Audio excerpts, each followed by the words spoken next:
Hello. Hi friends. Welcome to our channel. నా video నచ్చితే like చేయండి, షేర్ చేయండి, సబ్స్క్రైబ్ చేయడం మాత్రం మర్చిపోకండి ఫ్రెండ్స్. మాస్ మహారాజ్ రవితేజ హీరోగా, హరీష్ శంకర్ డైరెక్షన్లో 'షాక్', 'మిరపకాయ్' వంటి సినిమాల తర్వాత వస్తున్న సినిమా 'మిస్టర్ బచ్చన్'. 'మిరపకాయ్' హిట్ అవడంతో మిస్టర్ బచ్చన్పై మంచి అంచనాలే ఏర్పడ్డాయి. ట్రేడ్ వర్గాలలో కూడా ఈ సినిమాపై మంచి అంచనాలు ఉన్నాయి. పీపుల్ మీడియా ఫ్యాక్టరీ సంస్థపై ఈ చిత్రాన్ని టీజీ విశ్వప్రసాద్ ఎంతో ప్రతిష్టాత్మకంగా నిర్మిస్తున్నారు. అయితే ఈ సినిమా విడుదల తేదీని సడన్గా ప్రకటించడంతో కొద్ది రోజులుగా చర్చనీయాంశంగా అయ్యింది.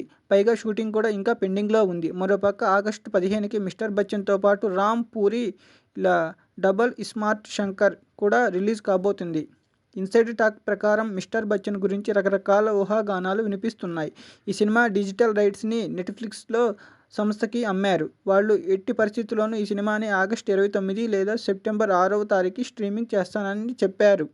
లేదు అంటే నిర్మాతలు డిమాండ్ చేసినంత ఇవ్వడం కుదరదని వారు తెగేసి చెప్పారు. దీంతో ఆగస్టు 15 మంచి డేట్ అని భావించి దానికి ఫిక్స్ అయ్యారు.